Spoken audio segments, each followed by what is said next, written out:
சவுக்கு சங்கர் திடீர்னு அதிரடியாக இவங்க ரெண்டு பேரையும் சும்மா விட மாட்டேன், லஞ்ச ஒழிப்புத்துறையில் முதல்வர் மீதும் உதயநிதி மீதும் கம்ப்ளைண்ட் கொடுத்துருக்காரு. பழி வாங்குறதுக்கு இது ஒரு சரியான தருணம் நினைச்சு அவர் இந்த கம்ப்ளைண்ட் கொடுத்துருக்காரு. புகார் சவுக்கு சங்கர் அவர்கள் மிக சரியான ஒரு செயலை செஞ்சிருக்கு. வேற யாரு தாங்க கேட்கறது? சசிகலாவுக்கும் ஜெயலலிதாவுக்கும் நடந்த மாதிரி முதல்வர் ஸ்டாலினுக்கும் உதயநிதிக்கும் நடக்கும்னு எதிர்பார்க்கலாமா? நீங்க செய்தது தவறு என்று சட்டத்தின் முன்னால் நிரூபணமானால், எவ்வளவு நாள் ஜெயலலிதா அம்மா உள்ள இருந்தாங்க, சசிகலா அம்மா 4 வருஷம் இப்ப உள்ள இருந்துட்டு வரல, இன்னமும் வழக்கு போயிட்டு இருக்குல்ல, ஆட்சி அதிகாரம் போச்சு இல்ல. மதிப்புக்குரிய அண்ணாமலை அவர்கள் பிரஸ் பார்த்து பிரஸ் கிட்ட வம்பளக்கிறது, பிரஸ் கிட்ட சண்டை போடுறது மட்டும்தான் அவருக்கு தெரியும். பாரதிய ஜனதா கட்சி என்ன புடுங்கி கிழிச்சிச்சு, என்ன செஞ்சுட்டு இருக்கீங்க இங்க உட்கார்ந்து மாநிலத்துல? இன்னைக்கு எதிர்கட்சி தலைவரை சவுக்கு சங்கர் நின்று இன்னைக்கு கேள்வி கேட்டுட்டு இருக்காப்ல.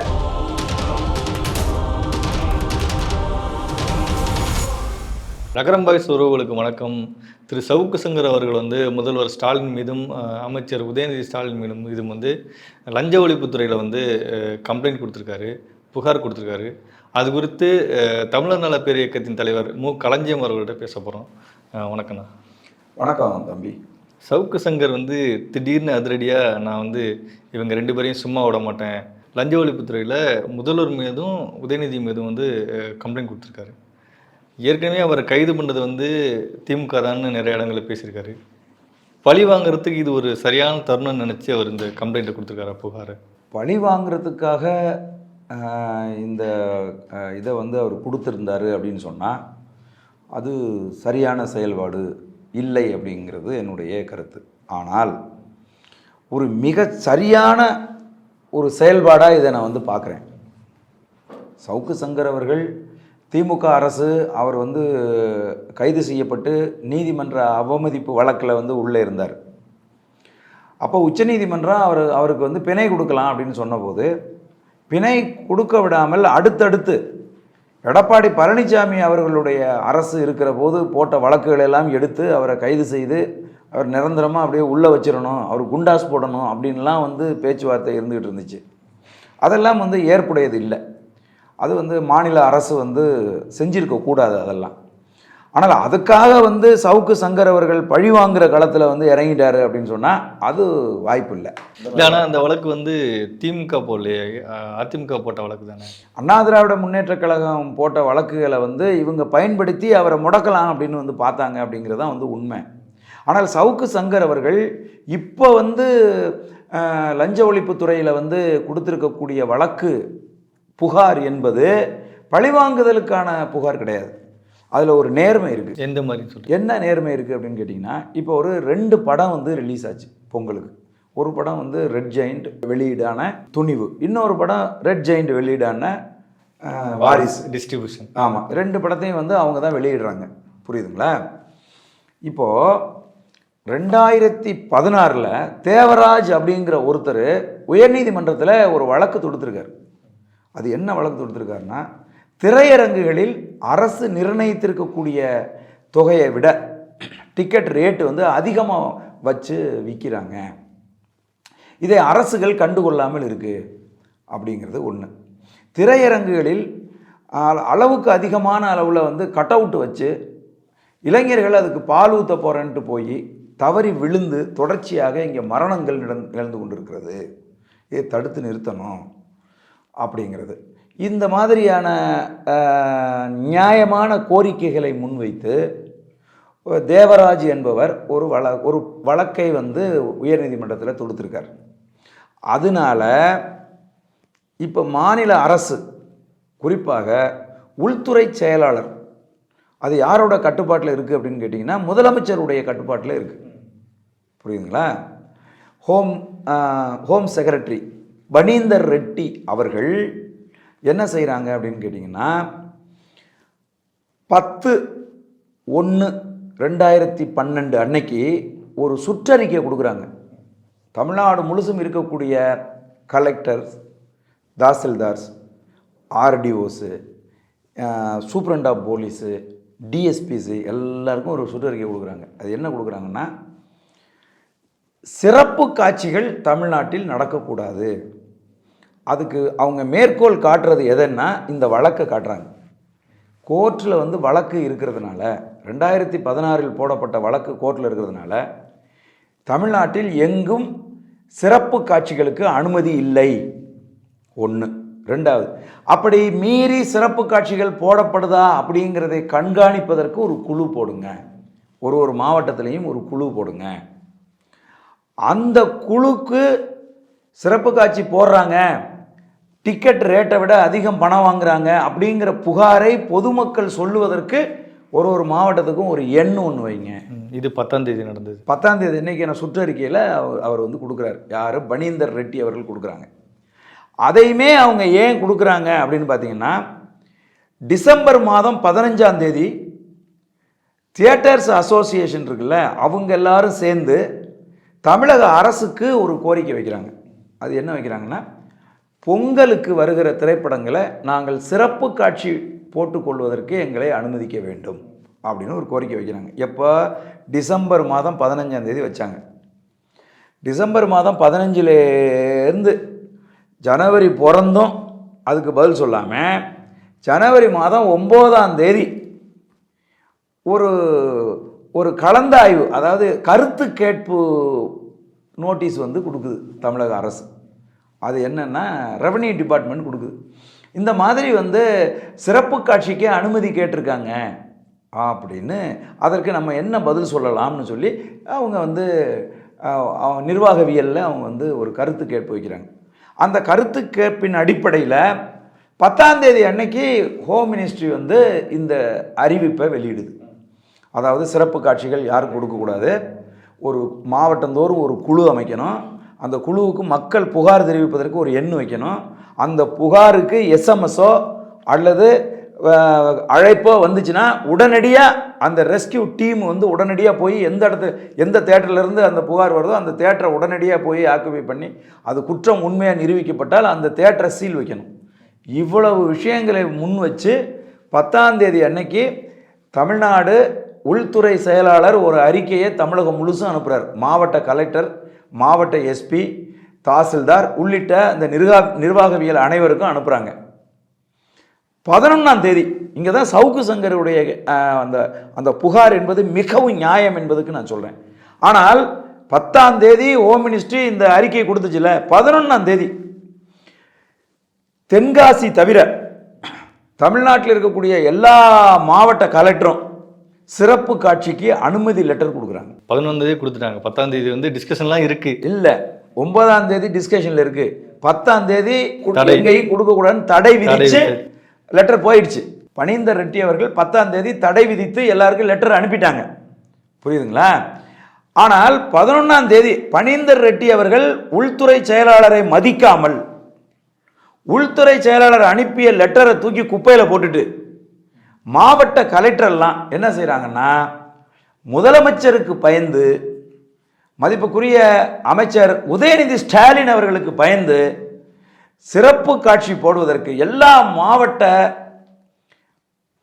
ஆட்சியரும் கடிதம் கொடுக்குறாங்க தியேட்டர்காரங்களுக்கு, நீங்கள் சிறப்பு காட்சி போட்டுக்கிடலாம் அப்படின்னு சொல்லி. 12ஆம் தேதி இந்த இப்போ வந்து 5 ஷோ போட்டுட்டாங்க. 11ஆம் தேதி 5 ஷோ போட்டாச்சு. ஒரு காட்சியோட விலை வந்து 5000லேருந்து 1500 ரூபாயிலிருந்து 5000 வரைக்கும் இருக்கு. அது அந்த ஊர் தியேட்டர்களை பொறுத்து அந்த ரேட்டு வந்து இருக்கு. எதுவுமே அரசு நிர்ணயம் பண்ணியிருக்கிற ரேட்டில் கிடையாது. FDFSனாலே அந்த அளவுக்கு தான் ரேட்டு கொடுப்பாங்க. 12ஆம் தேதி இந்த செய்தி பனீந்தர் ரெட்டி அவர்களுக்கு வருது. ஐயா, நீங்கள் போட்ட உத்தரவை தூக்கி குப்பையில் போட்டுட்டாங்க. முதலமைச்சருக்கும் உதயநிதி ஸ்டாலின் அவர்களுக்கும் பயந்து அல்லது அவர்களுக்கு அடிபணிந்து அல்லது அவர்களுக்கு பணி செய்ய வேண்டும், அவர்களுக்கு கீழ்ப்பணிந்து அவங்க தயவை பெறணும் அப்படிங்கிறதுக்காக எல்லா மாவட்ட ஆட்சியரும் சிறப்பு காட்சிகளுக்கு கடிதம் கொடுத்துட்டாங்க அப்படின்னு சொன்னதும் பனீந்தர் ரெட்டி அவர்கள் அதிர்ச்சி அடைஞ்சு முதலமைச்சரையும் உதயநிதி ஸ்டாலின் அவர்களையும் தொடர்பு கொண்டு பேசுகிறாங்க. அவருங்க என்ன சொல்கிறாங்கன்னா, சிறப்பு காட்சி கொடுக்கக்கூடாதுன்னு சொன்ன உங்களுடைய கடிதத்தை ரத்து பண்ணி ஒரு கடிதம் அனுப்பிச்சிருங்க அப்படின்னு சொல்கிறாங்க. இப்போ 12ஆம் தேதி அன்னைக்கு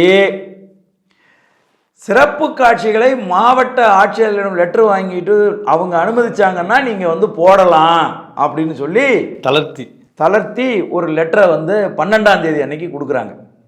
அவங்க ஆல்ரெடி ஒரு 5 ஷோ வந்து ஓடிடுச்சு, கோடிக்கணக்கான ரூபாயை வசூல் பண்ணிட்டாங்க. கிட்டத்தட்ட 1670 தியேட்டரில் ரிலீஸ் ஆச்சுன்னு சொல்கிறாங்க. சுமார் எனக்கு அது சரியாக தெரியாது, ஆனால் வெளியில் பேசிக்கிறது அப்படி அத்தனை ஸ்க்ரீனிங் பண்ணியிருக்காங்க அப்படிங்கிறாங்க. அப்போ ஒரு ஷோவுக்கு வந்து 670 ஷோ அப்படின்னு சொன்னால் 5 ஷோவுக்கு எத்தனை ஸ்க்ரீனிங் ஆகிருக்கு? ஒரு ஷோவுக்கு வந்து 1500 ரூபாயிலிருந்து 5000 வரைக்கும் வசூல் பண்ணியிருக்காங்கன்னா எத்தனை கோடி வந்து வசூலாயிருக்கு அப்படிங்கிறத நம்ம கணக்கிட்டு பார்த்துக்கணும். இப்போ இந்த சூழ்நிலையில் சவுக்கு சங்கர் என்ன கேள்வி எழுப்புறாரு அப்படின்னு கேட்டால், நீங்கள் ஒரு தனியார் நிறுவனத்தை, ரெட் ஜெயண்ட் என்கிற ஒரு நிறுவனத்தை வைத்துக்கொண்டு நீங்களே அரசு அதிகாரத்திலும் இருந்து கொண்டு அரசு எந்திரத்தை உங்களுடைய அந்த தனியார் நிறுவனத்தினுடைய வசூலுக்கு, தனியார் நிறுவனம் ரிலீஸ் பண்ணுற படங்களை ஓட வைப்பதற்கு வேலை செய்ய வைக்கிறீங்களா? கலெக்டர்ல இருந்து ஆரம்பித்து கடைசியாக இருக்கக்கூடிய நிர்வாகத்துறையில் இருக்கக்கூடிய ஊழியர்கள் வரைக்கும் அந்த ரெட் ஜெயண்ட் ஃபிலிம்ஸ் வெளியிட்ட படங்களை ஓட வைக்கிறதுக்கு தியேட்டரில் போய் நின்று பாதுகாத்து வேலை செய்கிறாங்க. காவல்துறை மாவட்ட எஸ்பி இருக்கார்ல, சூப்பரண்ட் ஆஃப் போலீஸ்லேருந்து ஆரம்பித்து கடைசியில் இருக்கிற காவலர்கள் வரைக்கும் தியேட்டரில் கிடக்கிறாங்க எல்லாரும். அப்படின்னா அரசு எந்திரத்தை மக்களை சுரண்டுவதற்கு, மக்களை ஏமாற்றி சட்டத்தை மீறி மக்களிடமிருந்து பணத்தை கொள்ளையடிப்பதற்கு, வசூல் பண்ணுவதற்கு நீங்கள் முயற்சி செய்கிறீர்கள் என்பதுதான் சவுக்கு சங்கர் அவர்களுடைய குற்றச்சாட்டு. இதில் பழிவாங்குதல் அப்படிங்கிறதுக்கான வேலை ஒன்றுமே இல்லை. அவர் குற்றச்சாட்டு சொல்றது நேரடியாகவே வந்து முதல்வரையும் அமைச்சரையும் தான். அதை முதல்வர் என்ன சொல்றாருன்னா, ரெட் ஜெயண்ட் அப்படிங்கிற அந்த நிறுவனம் மதிப்புக்குரிய தமிழகத்தின் முதலமைச்சர் ஸ்டாலின் அவர்களுடைய பினாமி நிறுவனம். புரியுதுங்களா? இப்போ சவுக்கு சங்கர் அவர்கள் சும்மா ஒரு மாநிலத்தினுடைய முதலமைச்சர் மேலே ஜஸ்ட் லைக் தட் ஒரு கம்ப்ளைண்ட்டை வந்து சொல்லிட முடியாது. அப்படி சொன்னால் அதற்கான விளைவுகளை அவர் வந்து சந்திக்க வேண்டியிருக்கும், சட்டப்படி சந்திக்க வேண்டியிருக்கும். அப்போ உதயநிதி ஸ்டாலின் அவர்கள் நடத்துகிற, அவருடைய மனைவிக்கு பங்கு இருக்கிற, பங்குதாரராக அவருடைய மனைவி இருக்கிற அந்த ரெட் ஜெயண்ட் நிறுவனம் ஸ்டாலின் அவர்களுடைய பினாமி நிறுவனம். ஆகவேதான் அரசு எந்திரத்தை இவர்கள் தவறாக பயன்படுத்துகிறார்கள். அவருக்கு கீழே இருக்கக்கூடிய உள்துறை செயலாளரினுடைய கடிதத்தையே யாரும் வந்து மதிக்கலை அப்படிங்கிற ஒரு குற்றச்சாட்டை லஞ்ச ஒழிப்புத்துறையில் போய் இவர் வந்து கொடுக்கறதுக்காக லஞ்ச ஒழிப்புத்துறையினுடைய தலைவர், அதாவது நம்ம ஆலந்தூர், சென்னை ஆலந்தூரில் இருக்குல்ல லஞ்ச ஒழிப்புத்துறை, அதனுடைய தலைவர் அவர்கள்ட்ட அவர் வந்து அனுமதி கேட்குறார். அவரும் வந்து அனுமதி வந்து நாளைக்கு மத்தியானம் வாங்க அப்படின்னு சொல்லிடுறாங்க. என்ன புகார்னு கேட்கல, நான் வந்து ஒரு புகார் அளிக்கணும் ஐயா உங்ககிட்ட அப்படிங்கிறார். இப்போ அந்த லஞ்ச ஒழிப்புத்துறைக்கு சவுக்கு சங்கர் அவர்கள் போயிட்டு என்ன விஷயம்னு அவர் கீழே உள்ளவங்க கேட்குறாங்க. எது சம்மந்தமாக புகார் அளிக்க போகிறீங்க, என்ன ஐயாவை பார்த்து என்ன புகார் அளிக்க போகிறீங்கன்னு கேட்குறாங்க. அவர் வந்து இந்த மாதிரி மு.க. ஸ்டாலின் அவர்கள் இந்த மாதிரி ஒரு பினாமி நிறுவனத்தை வைத்துக்கொண்டு அவரும் அவர் பையனும் சேர்ந்து அரசு எந்திரத்தை தவறாக பயன்படுத்தி மக்களிடமிருந்து அரசு நிர்ணயித்திருக்கக்கூடிய தொகையை விட அதிகம் தொகை வசூலித்து கொள்ளையடித்திருக்கிறார்கள். இது லஞ்ச ஒழிப்புத்துறையில் இது வருது. ஆகவே அதற்கான புகாரை நான் அளிக்க போகிறேன்னு சொன்ன உடனே லஞ்ச ஒழிப்புத்துறையினுடைய தலைவராக இருக்கிற மதிப்புக்குரிய கந்தசாமி ஐயா சவுக்கு சங்கர் அவர்களை சந்திக்க மறுத்து விட்டார். அதனால தான் சவுக்கு சங்கர் என்ன சொல்கிறாருன்னா, லஞ்ச ஒழிப்புத்துறை தலைவராக இருக்கக்கூடிய கந்தசாமி அவர்கள் அந்த பொறுப்புக்கு தகுதியற்றவர், அவர் வந்து ஆளும் அதிகார வர்க்கத்தை காப்பாற்றுகிற ஒரு வேலையை செய்யக்கூடிய ஒரு ஆள். என்னிடம் நான் புகார் கொடுக்க வந்திருக்கிறேன், அதுவும் லஞ்ச ஒழிப்புத்துறையில் புகார் கொடுக்க வந்திருக்கேன். யார் மேலே புகார் கொடுத்தா என்ன, எனது புகாரை வாங்கி உரிய நடவடிக்கை எடுக்கிறது தானே அவருடைய வேலை. அப்போ நீங்கள் என்னை சந்திக்க வர சொல்லிட்டு நான் வந்து மாநில முதலமைச்சர் மேலே வந்து புகார் கொடுக்குறேன்னு சொன்ன உடனே என்னை சந்திக்க மறுப்பதனுடைய காரணம் என்ன என்கிற ஒரு கேள்வியை அவர் வந்து எழுப்புறார். அதுக்கப்புறம் அவங்க என்ன சொல்லியிருக்காங்கன்னா, லஞ்ச ஒழிப்புத்துறையினுடைய டிஎஸ்பி மதிப்புக்குரிய ஐயா ராமதாஸ் அவர்கள் இருக்காங்க, அவங்கள்ட்ட கொண்டு போய் கொடுத்துருங்கன்னு சொல்லிட்டாங்க. இப்போ ராமதாஸ் ஐயா என்ன செய்கிறாரு, அதை வாங்கி அதை பிரித்து கூட பார்க்காம, அதில் என்ன கூட இருக்குன்னு தெரியாமல் உடனே அதை வாங்கின உடனே அந்த புகாரை வாங்கி ஒரு கவருக்குள்ளே போட்டு ஸ்டாப்லர் பண்ணி அதை வச்சுட்டு, இந்த மாதிரி சவுக்கு சங்கர் ஒரு புகார் கொடுத்தாரு, நாங்கள் வாங்கி வச்சுட்டோம், பாதுகாப்பான உரை வச்சுட்டோம் அப்படின்னு ஒரு அக்னாலஜ்மெண்ட் கொடுத்துருக்காங்க. புரியுதுங்களா உங்களுக்கு? அப்போ இது எல்லாமே வந்து என்னன்னா, இந்த புகாரின் மேலே நடவடிக்கை எடுக்க மாட்டார்கள் அப்படிங்கிறது உறுதியாகுதா? புரியுதா உங்களுக்கு? மாநில முதலமைச்சர் மேலே புகார் சொல்லப்பட்டிருக்கு. அந்த புகாரின் மேலே இவங்க நடவடிக்கை எடுக்க மாட்டாங்க அப்படிங்கிறது உறுதியாகுது. இதில் ரொம்ப முக்கியமானது என்னென்னா, இந்த துறைக்கு ஒரு அமைச்சர் இருக்கார். அந்த அமைச்சர் வந்து மதிப்புக்குரிய ஐயா ரகுபதி அவர்கள், அவர் மேலே உச்ச நீதிமன்றத்தில் சொத்து குவிப்பு வழக்கு அவர் மேலேயே இருக்கு. இந்த துறை மேல துறைக்கு யார அமைச்சரா போட்டிருக்கீங்களோ அந்த அமைச்சரே வந்து சொத்து குவிப்பு வழக்குல மாட்டிட்டு இருக்காரு. புரியுதுங்களா நான் சொல்றது? அதனால அவர் வந்து முதலமைச்சர் மேல வந்து இந்த லஞ்ச புகாரை வந்து எடுப்பாரா, நடவடிக்கை எடுப்பாரான்னு கேட்டா எப்படி எடுப்பாரு? அவர் மேலேயே ஒரு வழக்கு இருக்கு. இல்லை சவுக்கு சங்கர் என்ன சொல்கிறாருன்னா, நான் இதை சும்மா விட மாட்டேன், இதை வந்து நான் வந்து ஆளுநர்கிட்ட போயிட்டு நான் வந்து மனு கொடுக்க போகிறேன். அவர் வந்து இப்போ டெல்லி போயிருக்கனால வந்ததுக்கு பிறகு நேராக போய் மனு கொடுக்க போகிறேன். இல்லை, அவர் அதை மட்டும் சொல்லலை. இப்போ வந்து இந்த லஞ்ச ஒழிப்புத்துறை உடனடியாக வழக்கு பதிவு செய்து முதலமைச்சர் மேலேயும் மு.க. ஸ்டாலின் அவர்கள் மேலேயும் தம்பி உதயநிதி அவர்கள் மேலேயும் வழக்கு பதிவு செய்து நடவடிக்கை எடுக்காட்டி நான் வந்து ஆளுநரை சந்தித்து நான் மனு கொடுப்பேன் அப்படிங்கிறார். ஆளுநருக்கு அந்த உரிமை இருக்கா? ஆளுநர் சந்திச்சா இது நடக்குமா? இதுக்கு முன்னாடி வந்து அண்ணா திராவிட முன்னேற்ற கழகம் ஆட்சியில் இருக்கும்போது திமுக வந்து லஞ்ச ஒழிப்பு லிஸ்ட் போட்டுக்கிட்டு போய் வந்து ஆளுநரை பார்த்து லிஸ்ட் கொடுத்தீங்களே, அப்போ உங்களுக்கு மட்டும் இருக்குது, சவுக்கு சங்கருக்கு இல்லையா? சவுக்கு சங்கர் இந்த நாட்டினுடைய பிரச்சனை தானே, நீங்க வழிகாட்டினது படி தானே அவர் வந்து செய்யறாரு. அதே போல மதிப்புக்குரிய ஐயா மு.க. ஸ்டாலின் அவர்கள் சொன்னாங்க, இதே அண்ணா திராவிட முன்னேற்ற கழகத்தின் மீது லஞ்ச ஒழிப்பு புகார்களை வந்து மதிப்புக்குரிய மு.க. ஸ்டாலின் அவர்கள் எதிர்க்கட்சி தலைவராக இருக்கும்போது முன்வைக்கும் போது அவங்க சொன்னாங்க, லஞ்ச ஒழிப்பு துறைக்கே அந்த தலைவருக்கே நேரடியாக வழக்கு தொடுக்கிற உரிமை இருக்கிறது. நேரடியா லஞ்ச ஒழிப்பு துறையே வந்து வழக்கு தொடுக்கலாம், யாரையும் கேட்க தேவையில்லை. ஆகவே அந்த அதிகாரத்தை பயன்படுத்தி அவர் வந்து வழக்கு தொடுக்கணும். புரியுதுங்களா உங்களுக்கு? அப்படின்னு அவர் வந்து சொன்னார். சொன்னது யாருன்னா நம்ம ஐயா மு.க. ஸ்டாலின் அவர்கள் எதிர்க்கட்சியாக இருக்கும்போது சொன்னாங்க. இப்போ சவுக்கு சங்கர் சொல்றாரு, என்ன சொல்றாருன்னா, லஞ்ச ஒழிப்புத்துறைக்கு மாநில முதலமைச்சர் மேல எந்த விதமான விசாரணையும் இல்லாமல் நேரடியாக வழக்கு தொடுப்பதற்கான உரிமை இருக்கு. அதை சொன்னதே ஐயா மு.க. ஸ்டாலின் அவர்கள் தான் போன முறை சொன்னாங்க. ஆகவே அந்த அடிப்படையில் அவர் மேலேயும் அவருடைய மகன் உதயநிதி ஸ்டாலின் அவர்கள் மேலேயும் உடனடியாக வழக்க தொடுங்க. அப்படி நீங்க தொடுக்க தவறினால் நான் 2 நடவடிக்கை எடுப்பேன். ஒன்று, நான் வந்து உயர்நீதிமன்றத்துக்கு போவேன், வழக்கு தொடுப்பேன். இன்னொன்று, மாநில ஆளுநரிடம் சென்று இதன் மீது உடனடியாக நடவடிக்கை எடுக்கணும் அப்படிங்கிற ஒரு ஒரு ஒரு மனுவை ஆளுநருக்கு நான் கொடுப்பேங்கிறேன். இந்த இடத்துல நம்ம ரொம்ப யோசிக்கிறது ஒரு விஷயம் இருக்குது. அது என்னன்னா, திராவிட முன்னேற்ற கழக அரசு என்பது ஆளுநரையும் பகைத்து கொண்டு இருக்கிறது. ஆளுநரை அவமானப்படுத்தி அனுப்பிவிட்டார்கள். அப்படிங்கிற வகையில் ஸ்டாலின் வீரமாக நடவடிக்கை எடுத்து விட்டார். ஸ்டாலின் தான் யார் என்பதை காட்டிவிட்டார். மதிப்புக்குரிய மு.க. ஸ்டாலின் அவர்கள் கலைஞரின் மகன் என்பதை நிரூபித்து விட்டார். ஒரு ஆண்மையுள்ள தலைவர் என்பதை அவர் வந்து அறிவித்து விட்டார். இப்படியெல்லாம் வந்து பல பல ஒரு விதங்களில் அவர்கள் வந்து ஆளுநரை அவமதித்து அவர் வந்து எந்திரிச்சு போனதுக்கு பொருள் கற்பித்து பயங்கரமாக எல்லாம் பேசி எல்லாம் செஞ்சுக்கிட்டு இருந்தாங்க. இந்த சூழ்நிலையில் ஆளுநர் மேலே போய் நாட்டினுடைய குடியரசுத் தலைவரை சந்தித்து அவர்கிட்ட மனு வேற கொடுத்துருக்காங்க, இந்த ஆளுநரை மாற்றுங்க அப்படின்னு சொல்லி. இந்த சூழ்நிலையில் இப்படியான ஒரு வாய்ப்பு ஆளுநருக்கு கிடைச்சிச்சுன்னா, சட்டத்தை வழக்கு சட்டமன்றத்தில் இருக்கு 2016 தேவராஜ் போட்ட வழக்கு, அதன்படி அரசாங்கம் நிர்ணயித்திருக்கக்கூடிய தொகைக்கு மேலே வசூல் பண்ணக்கூடாது. ஆனால் உதயநிதி ஸ்டாலின் அவர்களுடைய ரெட் ஜெயிண்ட் 1500 ரூபா 2000 ரூபான்னு இணையதளங்கள்லேயே அறிவிச்சிருக்கு தொகையை, இல்லைன்னுலாம் சொல்ல முடியாது. புரியுதுங்களா? அது சவுக்கு சங்கர் ஒரு கேள்வி கேட்குறாங்க, இதுக்கெல்லாம் என்ன ஆதாரம் இருக்குன்னு. இதுக்கெல்லாம் என்ன ஆதாரம் இருக்குன்னா, பனீந்தர் ரெட்டி அவர்கள் அனுப்பின கடிதம் ஒரு ஆதாரம், அதுக்கப்புறம் மாவட்ட கலெக்டர்கள் கொடுத்துருக்கக்கூடிய கடிதங்கள் ஒரு ஆதாரம், 10ஆம் தேதி லெட்டர் கொடுக்குறான் சிறப்பு காட்சி போடக்கூடாதுன்னு, 11ஆம் தேதிக்கு மாவட்ட கலெக்டர்லாம் கொடுக்குறான் சிறப்பு காட்சி போட்டுக்கலாம்னு, 12ஆம் தேதி திரும்ப பனீந்தர் ரெட்டி அவர்கள் சொல்கிறாங்க சிறப்பு காட்சி போடணும்னா மாவட்ட ஆட்சியாளர்கள்ட்ட கடிதம் வாங்கி போட்டுக்கலான்னு திரும்ப அந்தர்பல்ட்டி அடிக்கிறாங்க.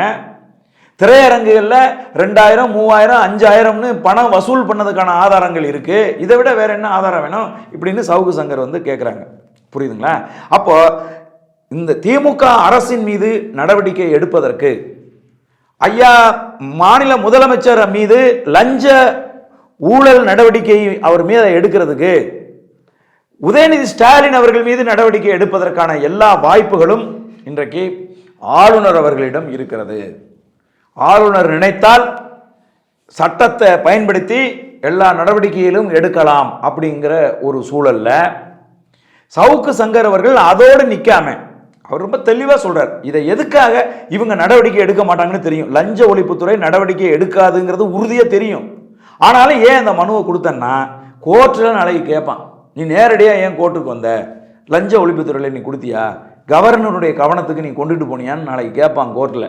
அதுக்காக தான் நான் இவங்களுக்கும் கொடுக்குறேன், கவர்னருக்கும் கொடுக்குறேன். கவர்னரும் நடவடிக்கை எடுக்கலைன்னா நான் கோர்ட்டுக்கு போவேன் அப்படின்னு சவுக்கு சங்கர் அவர்கள் சொல்லியிருக்காங்க. இதில் சவுக்கு சங்கர் மேலே எந்த பிழையும் கிடையாது. மத்திய மாநில அரசுக்கு உள்ள உரிமைகள் ஆளுநருக்கு உள்ள உரிமைகள்லாம் இருக்கும்போது சவுக்கு சங்கரை வந்து ஆளுநர்கிட்ட போய் இப்போ மனு கொடுக்கறது, ஆளுநருக்கு இந்த உரிமை இருக்குன்னு சொல்லும்போது மாநில அரசோட உரிமைகள் வந்து பறிபோகிற மாதிரி தானே இருக்கும். இல்லை, அப்படி கிடையாது, அப்படி கிடையாது. நீங்கள் மாநில அரசு மக்கள் விரோத அரசாக இருக்கிற போது என்ன செய்ய முடியும்?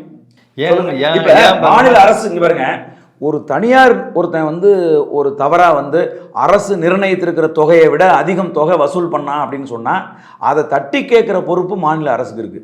மாநில அரசே அதை செய்யுது அப்படின்னு சொன்னா, அரசு எந்திரத்தை தவறாக பயன்படுத்துதுன்னா எவனும் எந்த வேலையும் செய்யாம நைட்டு 1 மணில இருந்து தியேட்டர்ல கிடந்து எல்லாம் ரசிகர்களை ஒழுங்குபடுத்தி ரசிகர்களை இது பண்ணி ஒரு டிக்கெட்டுக்கு விலை 5 ரூபா, ஒரு டிக்கெட் விலை 4000 3000 வந்து வசூல் பண்ணுது அப்படின்னு சொன்னா இதுதான் அரசோட வேலையா? ஏன் அந்த கேள்வி கேட்டேன் இருங்க, இது அரசு கூட வேலையா? இது அரசு இந்த வேலையை செய்யலாமா? டிக்கெட்டு கவர்மெண்ட் என்ன நிர்ணயிச்சிருக்கோ அந்த ரேட்டுக்கு தானே வந்து படத்தை ஓட்டணும். இது ரெட் ஜெயிண்ட் மேல தொடர்ச்சியாக இருக்கக்கூடிய குற்றச்சாட்டு. இந்த குற்றச்சாட்டுக்கு மிகப்பெரிய ஆதாரம் யாருன்னா மணிரத்னம் அவர்கள். மணிரத்னம் அவர்கள் தன்னுடைய பொன்னியின் செல்வன் படத்தை ரெட் ஜெயிண்ட்டுக்கு கொடுக்க மாட்டேன் அப்படின்னு பகிரங்கமா அறிவிச்சார். ஏன்னா அவங்க 5000 10,000 அப்படின்னு டிக்கெட் வச்சு வித்து பொதுமக்கள் சாதாரண மக்கள் என்னுடைய திரைப்படத்தை பார்க்க விடாமல் செய்து விடுவார்கள். புரியுதுங்களா? நான் அப்படி கிடையாது, இந்த படத்தை எடுத்தது சாதாரண மக்கள் பார்க்கறதுக்கு தான் நான் எடுத்திருக்கிறேன்னு சொல்லி எல்லா தியேட்டர்லையும் அரசு நிர்ணயித்த ரேட்டுக்கு அந்த படம் வந்து காட்டப்பட்டுச்சு.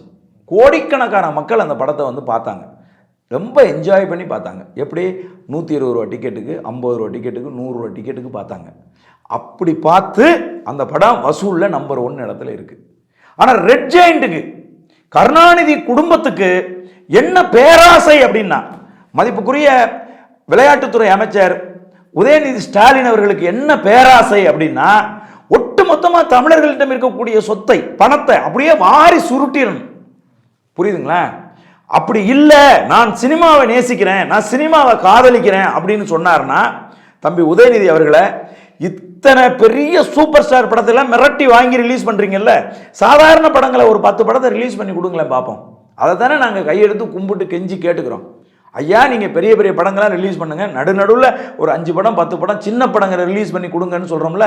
நீங்கள் நேர்மையாக சினிமாவுக்கு தொண்டாற்றுறவராக இருந்தா, நீங்கள் நேர்மையான ஆளாக இருந்தா அதை ஏன் செய்ய மாட்டேங்கிறீங்க? அப்போ கொள்ளையடிக்கிறது தானே நோக்கம். அப்போ கொள்ளையடிக்கும் போது ஒரு நேர்மையாளன் ஒரு உண்மையாளன் வந்து கேள்வி கேட்க மாட்டானா? இதெல்லாம் வந்து சாதாரணமான விஷயம்லாம் எடுத்துக்காதீங்க. இப்படி தான் எடுத்துக்கிட்டாங்க ஜெயலலிதா அம்மா. ஸ்டான்சி நிலவிளக்கு வந்துச்சு இல்லையா, அவங்க வரம்புக்கு மீற சொத்து சேர்த்துட்டாங்க, தவறான முறையில் வந்து நிலங்களை எல்லாம் அபகரிச்சாங்கன்னு அவர் மேலே வழக்கு போட்டாங்க. போட்டது யாரு? சுப்பிரமணிய சுவாமி ஒரு வழக்கை போட்டார். அப்போ நம்ம அண்ணா திராவிட முன்னேற்ற கழகத்தின் பெண்கள்லாம் சுப்பிரமணிய சுவாமி கோர்ட்லேருந்து வரும்போது எல்லாம் சேலையை தூக்கி காட்டினாங்க. அவர் மேலே வந்து முட்டையால் அடித்தாங்க, தக்காளியால் அடித்தாங்க. அந்த ஆள் காரில் ஏறி போயிட்டான். ஆனால் நடந்தது என்ன நடந்துச்சு? எவ்வளோ நாள் ஜெயலலிதா அம்மா உள்ளே இருந்தாங்க? சசிகலா அம்மா 4 வருஷம் இப்போ உள்ளே இருந்துட்டு வரல, இன்னமும் வழக்கு போயிட்டு இருக்குல்ல, ஆட்சி அதிகாரம் போச்சு இல்ல. அதனால இது வந்து அந்த மாதிரி வந்து சசிகலாவுக்கும் ஜெயலலிதாவுக்கும் நடந்த மாதிரி முதல்வர் ஸ்டாலினுக்கும் உதயநிதிக்கும் நடக்கும்னு எதிர்பார்க்கலாமா? இல்ல, நீங்க வந்து செஞ்சது தவறு, இப்ப நீங்க வந்து செய்தது தவறு என்று சட்டத்தின் முன்னால் நிரூபணமானால், ஆளுகின்ற அரசே சட்டத்தை மதிக்காமல் அளவுக்கு அதிகமான பணத்தை மக்களை ஏமாற்றி சுரண்டி இருக்கு அப்படிங்கிறது உண்மை என்பது சட்டத்தின் முன்னால் நிரூபணமானால் தண்டனை கிடைக்கும்ல. அந்த தண்டனை என்ன தண்டனை யாரால சொல்ல முடியும்? அப்ப அதான உண்மை. நீங்க 5000 3000 2000 1500 டிக்கெட் வச்சு வித்தீங்களா இல்லையா? புரியுதுங்களா? உள்துறை செயலாளர் கடிதம் 10ஆம் தேதி அனுப்பியிருக்கும் போது அதை மதிக்காமல் 11ஆம் தேதி 5 ஷோ ஸ்பெஷல் ஷோ போட்டிங்களா இல்லையா? இதெல்லாம் இல்லைன்னு சொல்ல முடியுமா? மதிப்புக்குரிய விளையாட்டுத்துறை அமைச்சர் அவர்கள் வந்து இல்லைன்னு சொல்லிடுவாங்களா? மறுத்துருவாங்களா கோர்ட்டில்? ஐயா மு.க. ஸ்டாலின் அவர்கள் வந்து கோர்ட்டில் மறுத்துருவாங்களா? அப்போ இது முறையான நடவடிக்கை இதன் மீது எடுக்கப்பட்டால் நிச்சயமாக இதற்குரிய தண்டனை என்பது என்னவா இருக்கும்னு எனக்கு தெரியாது. ஆனால் தண்டனை என்பது நிச்சயமாக இருக்கும். ஆகவே சவுக்கு சங்கர் அவர்கள் மிக சரியான ஒரு செயலை செஞ்சிருக்கு. வேற யாரு தாங்க கேட்கறது? நீங்க ஆட்சி அதிகாரத்தில் இருக்கிறீங்கிறதுக்காக உங்களை வந்து இன்னைக்கு வந்து திராணியற்ற ஒரு எதிர்க்கட்சியா போச்சுங்க. புரியுதுங்களா? எடப்பாடி பழனிசாமி அவர்களுக்கு அரசியல் செய்வதற்கு எந்த யோக்கியதையும் இல்லாம போச்சு. அவர் கேட்க வேண்டிய கேள்வி இந்த கேள்வி எல்லாம் அவர் வந்து நின்று மாநில அரசை பார்த்து இந்த கேள்வி கேட்கணும். அந்த யோக்கியதை அந்த அறிவும் ஆற்றலும் மதிப்புக்குரிய எடப்பாடி பழனிசாமி அவர்களுக்கு சுத்தமா கிடையாது. எதிர்க்கட்சி தலைவராக இருப்பதற்கான தகுதி அவருக்கு கிடையாது. இன்னைக்கு எதிர்க்கட்சி தலைவராக சவுக்கு சங்கர் நின்று இன்னைக்கு கேள்வி கேட்டுட்டு இருக்காப்ல. புரியுதுங்களா? மதிப்புக்குரிய அண்ணாமலை அவர்கள் பிரஸ்ஸை பார்த்து பிரஸ் கிட்ட வம்பளக்கிறது, பிரஸ் கிட்ட சண்டை போடுறது மட்டும்தான் அவருக்கு வந்து தெரியும். அவருக்கு தெரியாது இது அயோக்கியத்தனம். 2 திரைப்படத்தை மாநில அரசே ரிலீஸ் பண்ணி மாநில அரசு அதிகாரிகளை எல்லாத்தையும் அதனுடைய ரிலீஸுக்கு வந்து பயன்படுத்துறது தவறுங்கிறது அவங்களுக்கு தெரியாதா? பாரதிய ஜனதா கட்சி என்ன புடுங்கி கிழிச்சிச்சு? என்ன செஞ்சுட்டு இருக்கீங்க இங்க உட்காந்து மாநிலத்தில்? என்னத்துக்கு உங்களுக்கு ஏதாவது தகுதி இருந்துச்சுன்னா, ஒரு மாநிலத்தினுடைய தலைவராக இருப்பதற்கு தகுதி இருந்திருந்தால் இன்றைக்கு சவுக்கு சங்கர் செஞ்சிருக்கக்கூடிய இந்த வேலையை பாரதிய ஜனதா கட்சி செஞ்சிருக்கணுமா இல்லையா? ஏன் செய்யல? அப்போ தப்புங்க. என்ன தப்பு? மாநில அரசே ஒரு நிறுவனத்தை, தனியார் நிறுவனத்தை வச்சுக்கிட்டு திரைப்படங்களை வெளியிடுவது தப்பு. சரி, அப்படி வெளியிட்டு அது நேர்மையா அரசின் விதிகளுக்கு கட்டுப்பட்டு நடக்குதானா? இல்ல. அரசு நிர்ணயித்திருக்கக்கூடிய அந்த டிக்கெட் ரேட்டை விட பல மடங்கு அதிகமான டிக்கெட்டுக்கு வித்து மக்களை சுரண்டுறீங்க, கொள்ளையடிக்கிறீங்க. உள்துறை செயலாளர் போட்ட உத்தரவை மீறி நீங்க என்ன செய்றீங்கன்னா, மாவட்ட கலெக்டர்களை மிரட்டி லெட்டர் வாங்கி சிறப்பு காட்சிகள் போட்டிருக்கிறீங்க. இதெல்லாம் வந்து யாரும் கேட்க ஆள் கிடையாது. நம்ம ஆட்சி அதிகாரத்தில் இருக்கிறோம் அப்படிங்கிற திமிரு தானே. இந்த திமிரை அடக்கணும் அப்படின்னா சட்டத்துக்கிட்ட தான் போய் ஆகணும். அதை கேட்பதற்கு யாரும் ஆள் இல்லாமல் இருக்கிற நேரத்தில் ஒரு ஆண்மகனாக எழுந்து நின்று ஒரு திராணி உள்ள ஒரு தமிழனாக சவுக்கு சங்கர் அவர்கள் அதை எதிர்த்து கேள்வி கேட்டிருக்காரு இன்னைக்கு. ஆகவே மக்கள் சவுக்கு சங்கருக்கு பெரிய ஆதரவு கொடுக்கணும். சவுக்கு சங்கர் கடைசி வரைக்கும் இந்த எதிர்ப்பில் இருந்து பின்வாங்காமல் திமுக அரசுக்கு சரியான பாடத்தை புகட்டணும் அப்படிங்கிறத என்னுடைய விருப்பம். இவ்வளோ நேரம் உங்கள் நேரத்தை எங்களுக்காக செலவிட்டு மிக்க நன்றி. மிக்க மகிழ்ச்சி. நன்றி. வணக்கம்.